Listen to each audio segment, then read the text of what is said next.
Y en este Legal Tech Summer 2022 tengo el gusto de presentarles a la primera conferencia que vamos a tener sobre un tema muy interesante que además ya nos sirvió como introducción la anterior charla que tuviéramos aquí mismo.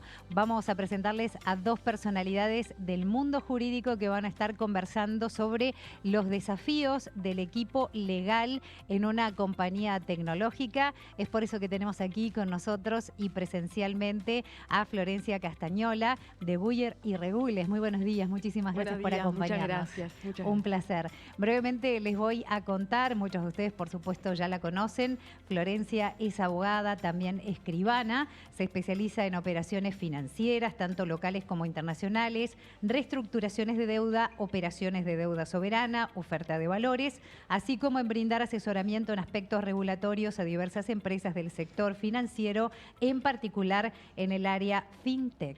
Pero no estamos solas, porque la virtualidad también nos permite contar esta mañana con Jacobo Cohen de Mercado Libre, a quien ya estamos viendo en pantalla, que nos va a estar acompañando y que hoy nos encuentra en México. Muy buenos días, ¿cómo le va? Un gusto saludarlo.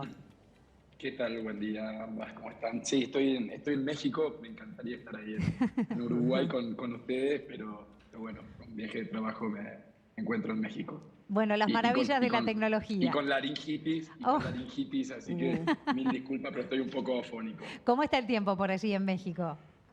Muy lindo, pero yo vengo de distintos cambios de climas en los últimos días, así que me agarró laringitis. Agradecemos entonces el esfuerzo por acompañarnos esta mañana, porque de verdad es muy interesante la instancia que se va a generar. Les cuento que Jacobo se incorporó a la empresa en mayo de 1999 como el primer abogado. Hoy además es responsable de dirigir el equipo legal y de asuntos públicos de la compañía, con más de 150 personas en 6 países de la región. A su vez también ocupa el puesto de secretario del directorio de Mercado Libre, Inc. Jacobo ocupa distintos cargos también en las juntas directivas, tanto de asociaciones y cámaras de tecnologías, comercio y también de industria en América Latina. Así que bueno, realmente el intercambio que van a mantener esta mañana va a ser sumamente interesante para todos. A los dos, muchísimas gracias por su presencia y por supuesto los escuchamos. Florencia. Bueno, primero muchísimas gracias a Legal Tech Summit por darnos este espacio, además por permitirme compartir esta instancia con Jacobo. Para mí es un placer. Con Jacobo tenemos ya unos años de conocernos. A mí me tocó conocerlo allá por el 2015-2016, cuando Mercado Libre resuelve desembarcar en Uruguay Mercado Pago. Y creo que lo que nos tocó vivir en aquel entonces un poco ya marcó la cancha sobre los desafíos que a los abogados nos plantean las empresas de tecnología. En aquel entonces Jacobo representaba y lideraba el equipo de abogados de Mercado Libre que buscaba desembarcar a Mercado Pago en Uruguay, y nosotros del lado del estudio de Buyer y Regules ayudábamos y acompañábamos en esa instancia. En ese entonces Mercado Pago, y bueno, hasta el día de hoy, junto, digamos, con otros varios proyectos que la compañía tiene, presenta un modelo de negocios que es innovador. Como la mayoría de las empresas de tecnología, presenta modelos innovadores, disruptivos, que normalmente no tienen antecedentes, y que en Uruguay en ese entonces Mercado Pago efectivamente no tenía ningún antecedente o una actividad de una compañía que realizara un trabajo o prestar un servicio parecido a este. Entonces ahí nos enfrentábamos al desafío de ver, de tener por delante una fintech que quería desarrollar su actividad en el mercado de sistema de pagos, el sistema de pagos de Uruguay, y que cuando uno miraba la normativa que teníamos por delante, decíamos, bueno, había dentro de lo que es el marco regulatorio del sistema financiero del Banco Central, estaba muy desarrollado en ese entonces todo lo que era la normativa vinculada con el sistema financiero, pero no así lo que era el sistema de pagos. Y claramente esta era una fintech que se proponía operar en el sistema de pagos y no en el mundo financiero. Entonces, bueno, ahí se nos planteó ese desafío de ver cómo acompañar y lograr que una compañía que su cometido era efectivamente estar en el sistema de pagos pudiera hacerlo y, bueno, acomodar, digamos, dentro de la legalidad y buscando el marco normativo adecuado que pudiera desarrollar esa actividad. se tuvo ahí la suerte de que en el sistema financiero se empezaban a ver estas primeras empresas del mundo de pagos y fue así que en definitiva empezó el Banco Central a emitir ciertos proyectos normativos que esa es donde nos llevó hoy, digamos, en ese momento que Mercado Pago lanzara. Entonces, digamos, esa primera instancia nos marcó la cancha acerca de que los abogados tenemos que estar a la orden del día, entender estos negocios que son desafiantes, que son disruptivos, que no hay antecedentes y entender cómo poder ayudarlos para que efectivamente puedan hacer lo que quieren hacer. Entonces, un poco ahora voy contigo, Jacobo, tú que has vivido esto ya durante muchos años, me consta, preguntarte un poco, contanos tu historia dentro del Mercado Libre en todos estos años y cómo es el día a día de un abogado dentro de una compañía de estas de tecnología. Bueno, Florencia, un placer charlar. Como decís, nos conocemos hace muchos años ya y hemos ido trabajando juntos distintos temas y atacando y resolviendo distintos desafíos, ¿no? Y al final del día creo que se trata de eso, básicamente. Mi historia en el Mercado Libre la hago muy breve. Empecé en el 99 justo. Antes de ayer cumplimos 23 años de vida como compañía. Yo empecé en mayo del 99, cuando Mercado Libre era recién una idea y estaba estudiando abogacía en Tucumán, en Argentina, en el lugar donde yo nací y viví hasta los 24 años. Conocí a alguien que fue el primer CTO y dijeron, bueno, hay que hacer un análisis de los impactos legales del e-commerce. Esto era en el año 99, donde no había mucho escrito. Este chico dijo, yo conozco a alguien que es casi abogado, le gusta la tecnología, pidámosle a él. El típico startup que no tenía fondos todavía, así que resulta ser una solución barata.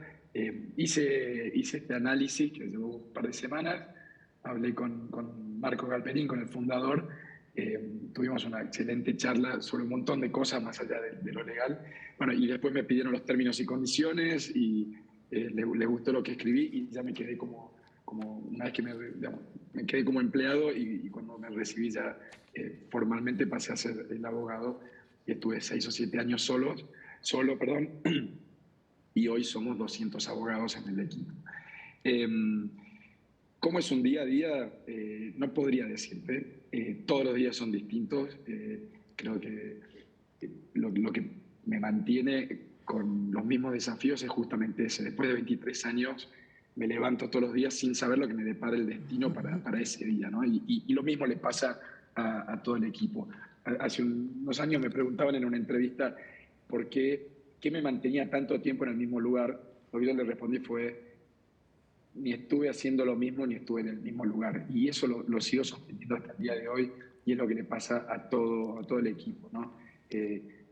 Lo que hoy hacemos dentro de 6 meses lo haremos distinto o tal vez no lo haremos. Lo que hoy creemos que no vamos a hacer dentro de 6 meses o dentro de un año, posiblemente lo estemos haciendo. Y desde lo legal, eso nos obliga, primero nos desafía intelectualmente y profesionalmente. Hoy, si bien es verdad que está todo mucho más regulado, más normado, todo el tiempo estamos buscando negocios que no están inventados o que las leyes todavía no están preparadas para eso, ¿no? Entonces, eso nos mantiene con el desafío constante, con el desafío de pensar fuera de la caja, pero en serio pensar fuera de la caja, y con el desafío de no ser el abogado tal vez más tradicional, sino lo que yo siempre le digo al equipo, cada charla que tengo, cada Legal Summit que hacemos, nosotros, nuestro objetivo como abogados de Mercado Libre es ser business enablers. De eso se trata.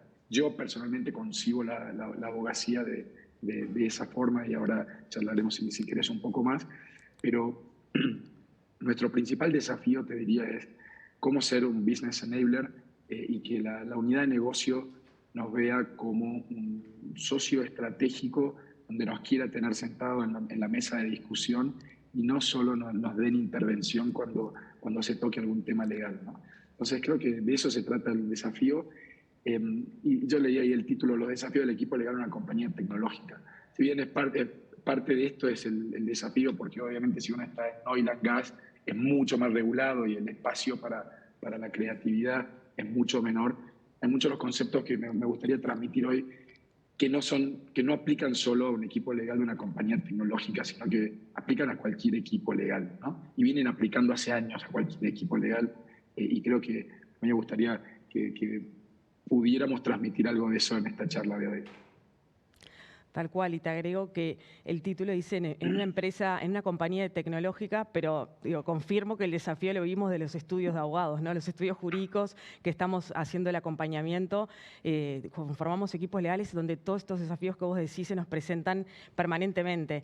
Y comparto eso que tú decís, creo que somos contemporáneos también. Yo entré en Goodyear Regules a trabajar en el año 2000 y sigo al día de hoy trabajando en el mismo departamento, pero el trabajo que hago no tiene nada que ver con lo que empecé haciendo en el estudio, y a lo largo de estos 20 y tantos años, obviamente pasé por las más diversas materias. Hasta en un momento fui tributarista, me pasé al mundo financiero. Bueno, digamos, hay una variedad y una riqueza, digamos, fuera de lo que es el abogado tradicional, de lo que se hace en estos equipos de abogados que, digamos, es invalorable. Entonces, un poco en línea con lo que comentabas, nosotros estamos viendo un proceso donde cada vez más vemos la importancia de la especialización, cómo los abogados de a poco tenemos que ir entendiendo más el negocio de nuestros clientes. Por supuesto, creo que eso es de toda la vida, pero muchas veces esto nos implica ahora sí con mayor profundidad que antes una mayor especialización.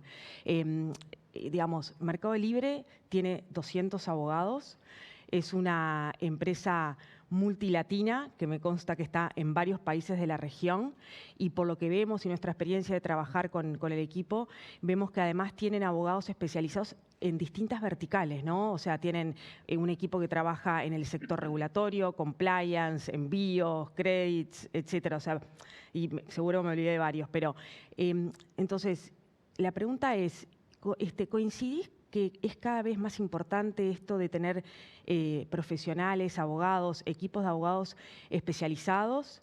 ¿Y cómo haces para liderar en el día a día un equipo multijurisdiccional, es decir, que trabaja en distintos países, que lleva adelante, digamos, trabajos para la misma compañía y con digamos, la interacción de distintos regímenes jurídicos?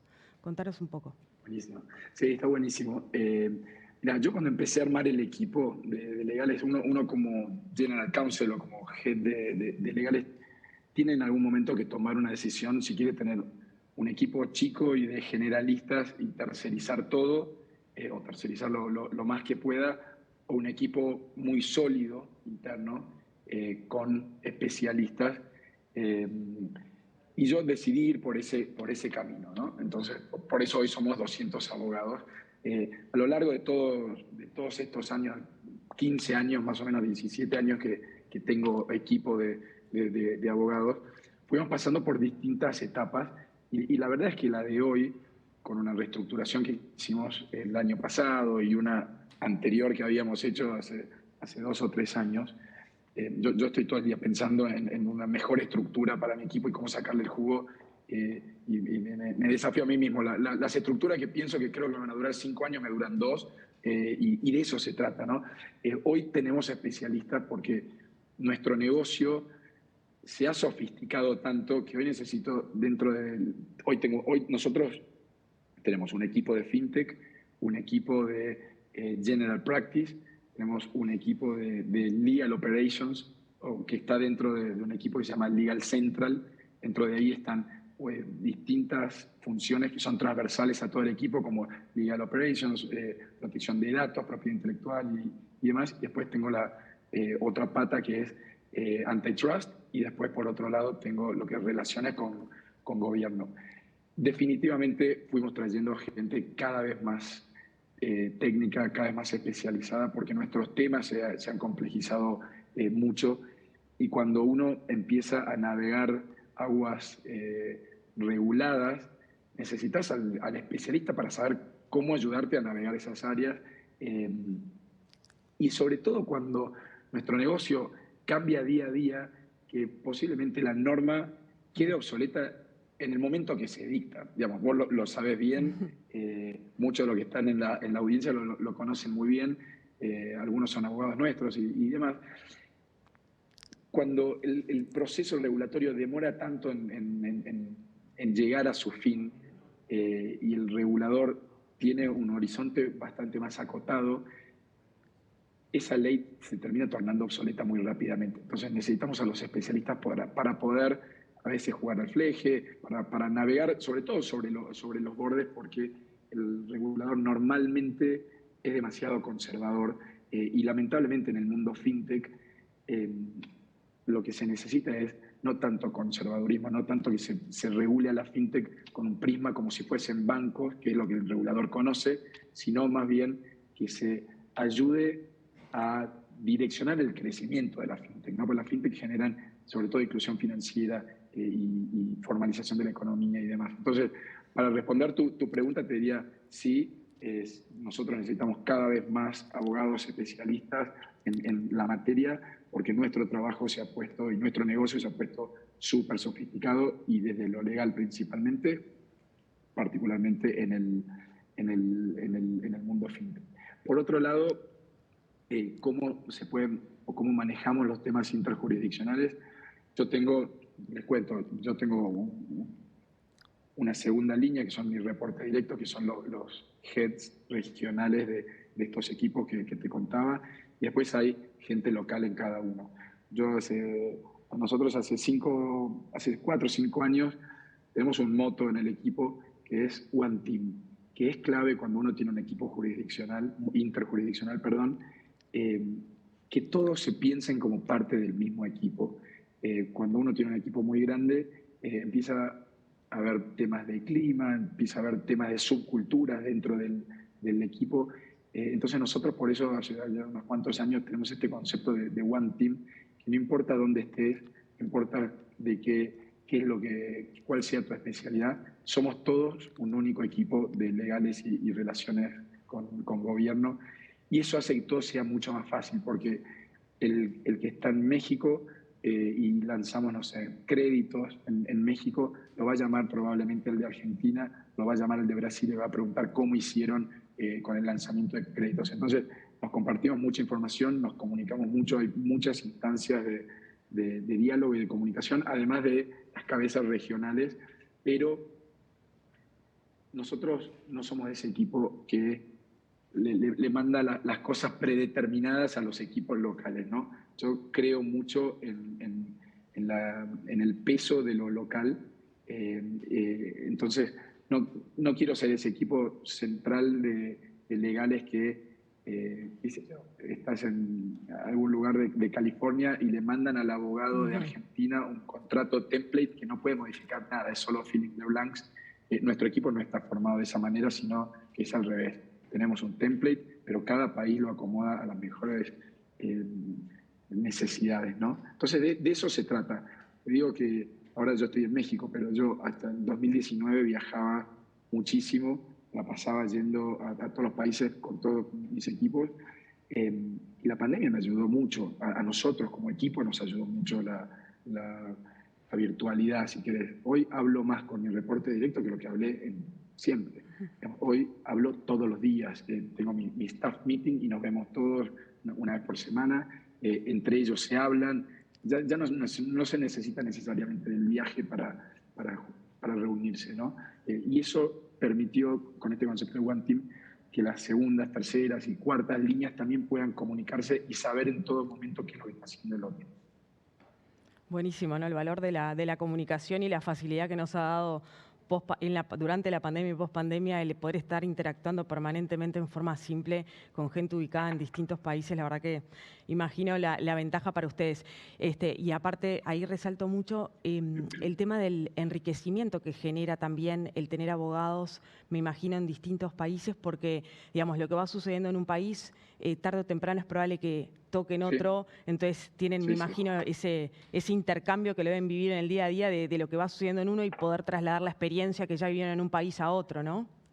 Sí, y ahí se necesita mucho algunas cosas que nosotros hablamos muchísimo en el equipo, ¿no? Para eso necesitas generosidad de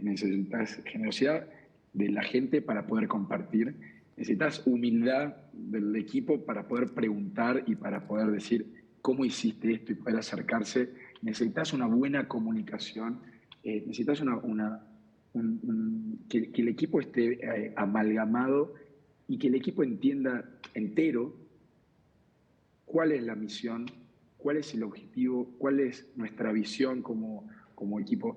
Nosotros, digamos, nuestra misión como Mercado Libre es democratizar el comercio y el dinero. Y nuestra misión como abogados es enable business. Después hay una serie de principios culturales propios de Mercado Libre que nos dicen que primero tenemos que pensar en el usuario, digamos, agregamos valor al usuario, competimos en equipo para ganar, estamos en beta continuo, emprendemos tomando riesgo, ejecutamos con excelencia, damos el máximo y nos divertimos. Entonces, es necesario esa cohesión y ese norte muy claro para que todo el mundo sepa hacia dónde estamos yendo, por qué estamos yendo hacia ahí, para qué, y que puedan compartir entre ellos, ¿no? La gente es generosa por naturaleza. Justo ayer lo hablaba acá con el equipo de legales en México. La gente es generosa por naturaleza, quiere compartir lo que hace bien, quiere transmitir, quiere enseñar. Entonces hay que aprovechar de eso y hay que aprovechar de la experiencia o del que tiene más años o del que ha pasado por distintas vivencias que nos puedan transmitir justamente eso, ¿no? Entonces impulsamos mucho todo eso dentro de nuestro equipo. Buenísimo. Me encanta, acá hay una cantidad de gente sentada escuchando y me encanta gente de nuestro equipo también. La verdad que lo que decís, o sea, lo siento también 100%, así que buenísimo. Jacobo, ahora si nos proyectáramos un poco hacia adelante para hablar del rol del abogado del futuro, ¿no? Obviamente que los avances de la tecnología, más allá que como compañía tecnológica ustedes están en ese mundo, hay otra parte donde los profesionales tenemos también un mundo de tecnología que va avanzando y de inteligencia artificial que nos empieza a desafiar, ¿no? Empieza a aparecer esta visión desde hace algunos años, una visión media apocalíptica que dice las profesiones se terminan, la profesión del abogado se acaba. Entonces, y por otro lado, una más moderada que entiende, bueno, no, es verdad, hay avances tecnológicos, hay tareas que seguramente los abogados dejemos de hacer, las más simples, las comoditizables, por decirlo de alguna forma. Todas esas tareas seguramente pasen, y creo, digamos, por lo menos en Weir ya lo vivimos en buena medida, hay muchas cosas que ya nos ayuda, nos facilita la tecnología y que nosotros dejamos de hacer. Y bueno, esa interacción y hacia dónde vamos es como una pregunta media abierta. Te pregunto a ti, ¿cuál es la visión, digamos, sobre este punto? ¿Tenés esa visión apocalíptica que se acabó el abogado? ¿O el abogado se transforma para ser un asesor especializado, un socio de negocios? Toma otro rol un poco distinto y creo que esto afecta a varias profesiones que exceden también la abogacía puramente. Yo creo que hay un poco de todo eso. Parece que alguien te hubiese verificado con el Q&A que hice con mi equipo de legales ayer en México, porque me pregunta, la pregunta fue, decime algún libro que te haya cambiado profesionalmente. La verdad que no había ningún libro que me hubiese cambiado la vida profesionalmente, pero me acordé de un libro de Richard Susskind, que lo leí hace, no sé, 7, 8 años, que se llama Tomorrow's Lawyer, que a partir de ahí dije, wow, si yo no hago algo, el tsunami me va a llevar puesto y empecé a pensar en Legal Ops y en un montón de cosas.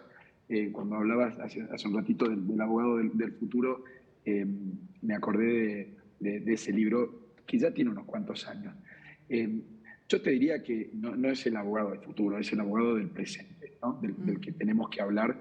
Y yo siempre he sido muy pragmático, tal vez porque al principio, antes de estudiar abogacía, estuve en la duda si estudiar economía o abogacía y me decidí por abogacía, aunque después hice mi máster en Derecho y Economía, pero siempre fui muy pragmático en mi visión sobre el derecho. Y yo sí creo que hace ya unos cuantos años largos que viene cambiando lo que se requiere del abogado, ¿no?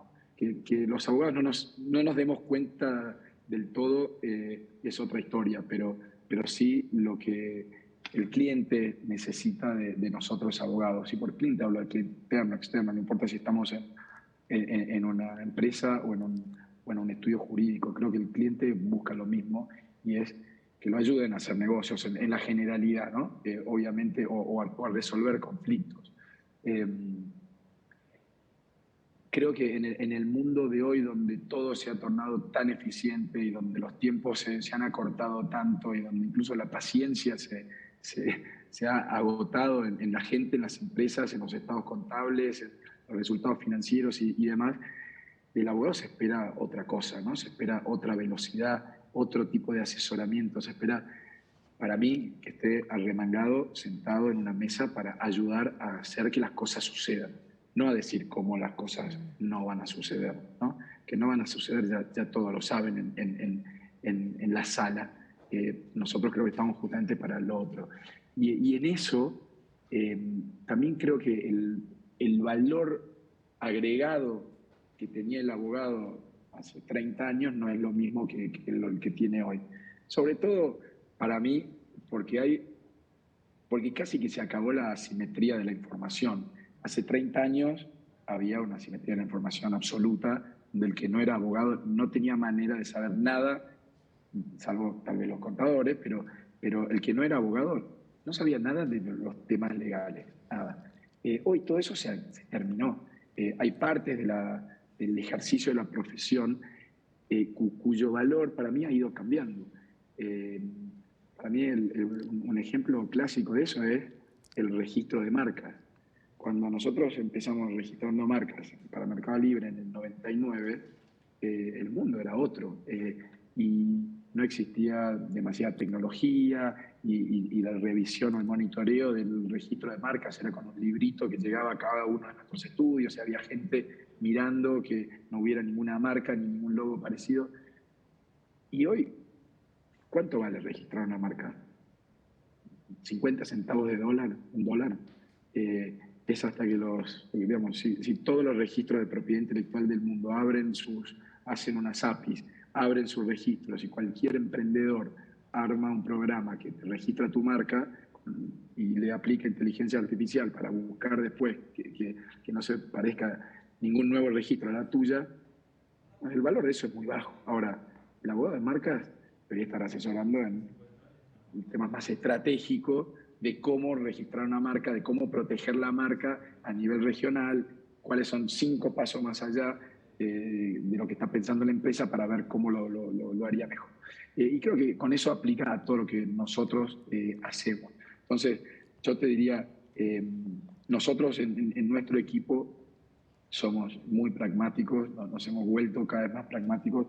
Yo veo que hay mucho trabajo commodity que hacemos que no tiene mucho valor agregado y que a mí me parece un desperdicio de horas de abogados dedicarle a ciertas cosas, ¿no? Entonces, nosotros nos apoyamos mucho en la tecnología, tenemos plataformas donde administramos nuestras cosas hace ya 15 años, 20 años, y hoy tenemos inteligencia artificial que nos ayuda a responder reclamos en defensa del consumidor en varios países, tenemos robots que navegan la justicia de los distintos países y accedemos a información de reclamos que recibimos antes de ser notificados. Entonces, cuando nos notifican, nosotros ya tenemos preparada la contestación de la demanda o del reclamo en defensa del consumidor o lo que sea. Esos robots te cuestan centavos. Ese robot popula el sistema que nosotros tenemos donde manejamos los juicios, nuestro sistema que manejamos los juicios, le ponemos inteligencia artificial y determina. Nosotros, les decía, soy muy pragmático. Desde el primer día, cuando armé el equipo, en vez de llamarle litigios, le llamé resolución de disputa, porque yo creo firmemente en que en el 99% de los casos nuestros conflictos son con usuarios que tuvieron algún problema, y si un usuario decide ir a defensa del consumidor o iniciar un juicio es porque algo habremos hecho mal. Entonces quiero resolver la disputa con el usuario. Entonces tenemos una tendencia a hacer acuerdos, y tal vez por mi visión más economicista, y por otro lado para solucionar el problema al usuario. Entonces tenemos una política de acuerdo bastante agresiva, porque termina costándome menos hacer un acuerdo que pagarle a un abogado externo, con el perdón tuyo y de todos los abogados externos que están ahí. Pero entre pagarle a un abogado externo, prefiero pagarle eso al hacer un acuerdo y pagarle al usuario. Me parece mucho mejor invertido ese dinero. Entonces, este robotito popula el sistema ya determina qué tipo de caso es, si según la jurisdicción donde cae, ya sabe si el juez o defensa del consumidor nos va a poner una multa o nos va a poner daño moral y daño material. Ya define nuestra política de acuerdo, le manda un mensaje al abogado y le dice, andá y acordá este caso por tanta plata. Y lo va y lo acuerda por esa plata normalmente, ¿no? Tenemos, no sé, nos dimos cuenta en algún momento que el 30% de los contratos que hacíamos eran contratos que no tenían ningún valor. Y por ningún valor me refiero, qué sé yo, a la máquina de vending hasta proveedores de algunos servicios. Hicimos un legal kiosk donde la gente le hacemos 10 preguntas y al final de la pregunta número 10 dice, acá tenés el contrato, andá, firmalo y no quiero ni enterar. Hoy tenemos bots también. Empieza a haber, en una compañía de Mercado Libre somos 35.000 personas. Entonces te imaginarás que recibimos infinidad de consultas multiplicada por N, la misma consulta, más allá de los comerciales que hacen una pregunta, se encuentran con una respuesta que no les gusta y van a otro y le hacen la misma pregunta, cambiándole una palabra a ver si reciben una respuesta distinta. Y hoy tenemos un bot, desde hace un tiempo tenemos un bot legal que tiene inteligencia artificial que te responde como 300 preguntas y que se va populando solo y va aprendiendo solo, que son preguntas que, como te diga, necesito los estatutos de Mercado Libre Argentina. Digamos, si un abogado mío tiene que leer ese mail, buscar los estatutos y mandarle, pierde, qué sé yo, 20 minutos haciendo eso, 10 minutos. Bueno, multiplicarlo por 365 días al año. Bueno, hace poquito hicimos un proyecto solo para el área de envíos que va a ahorrar 9.700 horas de abogados en el próximo año. Y es solamente estandarizar contratos. Entonces, creo que, de nuevo, me parece que tenemos que amigarnos con la tecnología, no tenemos que tener miedo a que la tecnología nos saque nuestro lugar. Yo no creo que el abogado vaya a desaparecer. Lo que sí tenemos que hacer es aprovechar los recursos que tenemos a nuestro favor. Primero, porque eso va a ser infinitamente más costo eficiente nuestro trabajo. Segundo, va a hacer mucho más eficiente nuestro trabajo y vamos a agregar mucho más valor en línea con lo que el cliente espera de nosotros. El cliente te quiere tener sentado, o yo creo por lo menos que el abogado agrega mucho más valor sentado, pensando en cómo estructurar una operación de M&A, el lanzamiento de un mercado pago en Uruguay, con el ejemplo que dabas al principio, o lo que sea, en vez de hacer ciertas cosas que no tienen ningún valor agregado. Estas cosas, ¿cuáles son? Las que son repetitivas, las que tienen bajo valor, las que no se necesitan grandes conocimientos jurídicos para hacer, ¿no? Si un abogado de mi equipo hace un NDA, es una pérdida de tiempo. Nosotros hace, creo que, no sé, 8 o 10 años que no hacemos NDA. El NDA, nosotros tenemos 3 modelos, listo, se firma uno de esos 3. No quiero ni que pase por mi equipo eso, me parece un desperdicio del tiempo. Cuando uno se pone a mirar y hace esa introspección desprejuiciada, de alguna manera, sin pensar que estamos hablando sobre nuestro trabajo, encuentro un montón de oportunidades. Nosotros mismos seguimos encontrando oportunidades. Yo tengo este equipo de Legal Operations que tiene 10 personas, que lo lidera un ingeniero. Yo no quería un abogado ahí. Yo quería un ingeniero que piense como ingeniero, que piense en procesos, que piense en eficientizar, que pueda challengearnos y decir, ¿ustedes por qué hacen esto? Porque uno, cuando se mira el ombligo, tiende a decir, no, yo tengo que seguir haciendo esto, porque sí. No, y creo que uno tiene que ser humilde en ese sentido también, pero ácido, ¿no? En el sentido de pasar un test ácido, decir, ¿realmente tiene sentido que mi equipo o que yo hagamos sigamos haciendo esto o sigamos haciéndolo de esta forma. La tecnología ni es cara, ni es difícil de implementar, está todo al alcance de la mano para lo que quieran, ¿no? Y yo creo que no va a desaparecer la abogacía, ha cambiado radicalmente lo que se espera del abogado, radicalmente. Y por otro lado, creo que el que no se ayorne y el que no se adapte a esto es muy darwiniano, ¿no? Va a quedar fuera. Y van a perder contra los nuevos abogados, los que se recibieron hace poquito, que han nacido con esto. Igual creo que hay que hacer todavía varios cambios que van desde cambios en la currícula de las universidades. Yo soy un fanático de esto y hablo mucho. Hace poco hablé a los chicos de quinto año de la carrera de abogacía de la Universidad en Argentina y uno se levantó y me dijo, no sé si se vienen a estudiar abogacía. Le dije, no, hiciste bien, estás en el momento justo, estás recibiendo ahora con todo esto. Le vas a ganar a los abogados que tienen, no sé, 30 años de recibidos, que lo miran a esto de costado y dicen, esto a mí no me va a pasar nunca. Esto está pasando hace 7 años, 8 años. El que no lo ve sabe que tiene los días contados de la manera que ejerce su profesión, ¿no?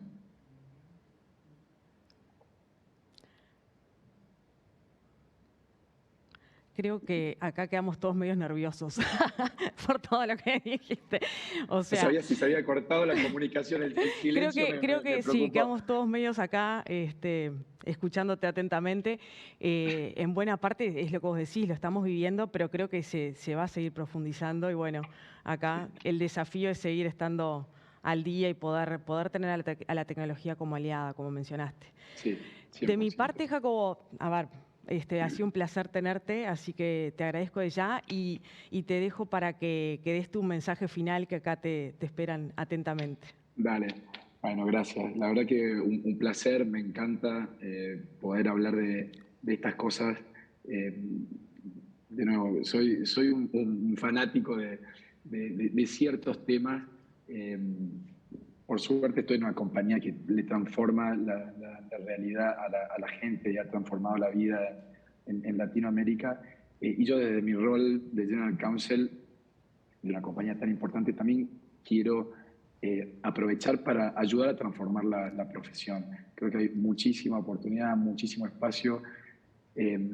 A veces puedo sonar como demasiado vehemente y tal vez apocalíptico, espero que no.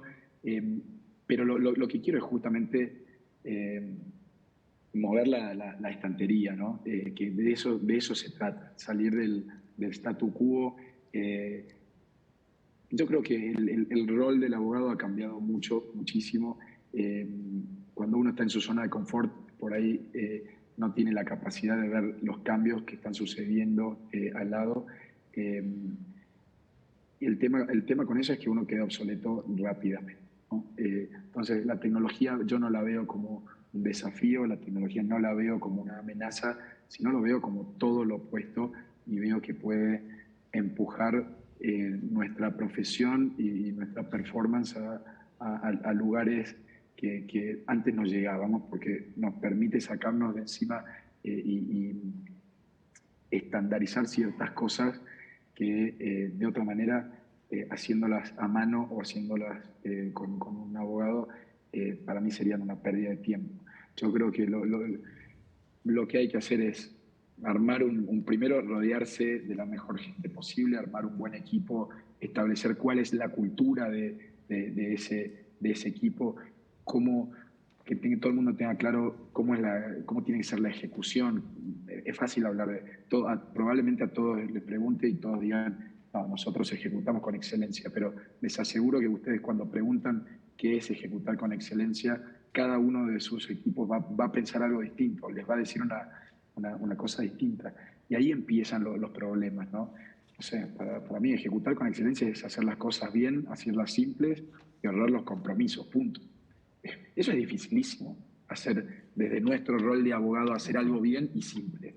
Es más fácil para cualquiera de nosotros escribir un memo de 5 páginas que escribir lo mismo en 3 bullets en un mail, ¿no? Entonces, cuando piense en el rol del abogado, piénselo en general, no solamente en la tecnología. Hay un millón de cosas que se puede cambiar, que van a mejorar nuestro día a día, que nos van a seguir dando ganas de ir a trabajar y empezar a aprender cosas nuevas, ¿no? No hay que, primero uno tiene que ser humilde para darse cuenta que hay un montón de cosas que no sabe y que se están viniendo, que ya vinieron y que tenemos que hacer cachar. Pero en eso está la clave, ¿no? En aprenderlo, en transmitir, en rodearse de gente mejor que uno y en ver cómo agregamos valor al cliente, poniéndonos en sus zapatos, poniéndonos su camiseta, pero entendiendo la jugada que quiere hacer dentro de 6 jugadas, no la que viene ni dentro de 2. Yo quiero saber, como un juego de ajedrez, cuáles son las próximas 5 o 6 jugadas. Y eso nos permite dar una solución o hacer una propuesta mucho mejor que si solo miráramos la primera y la segunda. Y si a eso le agregamos que nos sacamos de encima cosas que no tienen gran valor agregado, es todavía mejor lo que podemos hacer. Así que, de nuevo, 1000 gracias. Encantado de seguir uno a uno o responder mails si alguno tiene algún tema sobre esto. No le tengan miedo a la tecnología, aprovechenla. Nada, que disfruten el resto del evento. Muchísimas gracias. Jacobo Cohen, un placer realmente escucharte. Ya hemos visto aquí presencialmente y seguramente también en streaming sacando apuntes. Nos quedamos con mucho para pensar, una cantidad de información para bajar a tierra. Así que muchísimas gracias a ti por esta disponibilidad. Que sea bueno el viaje y la recuperación de esa garganta. Muchísimas gracias. Gracias. Chao, chao. Gracias. Un placer. Bueno, realmente, ¿cuánto nos queda, ¿no?, en el apunte después de escuchar estas palabras? Impresionante, la verdad que ha sido un placer escucharlo. Son muchos años que ha trabajado en una compañía que realmente nos desafía a todos. Exacto. Y creo que la riqueza está en eso, en estar al día y poder acompañar y entender el negocio de los clientes y bueno, seguir todo lo que ahí Jacobo con buen tino aconsejaba. Florencia Castañola, también a ti de Buyer y Regules, que además tanto ha hecho por este evento. Muchísimas gracias por tu participación, palabra certera y también por todo lo que nos has dejado esta mañana. Muchísimas gracias, un placer. Un gusto, de verdad. Nosotros en breves minutos vamos a estar abordando un tema de actualidad, además clave en este momento en el cual hay una gran preocupación por todos los temas que tienen que ver con lo ambiental, también con la sustentabilidad. Sobre eso vamos a estar hablando en el próximo panel de bonos sostenibles y blockchain.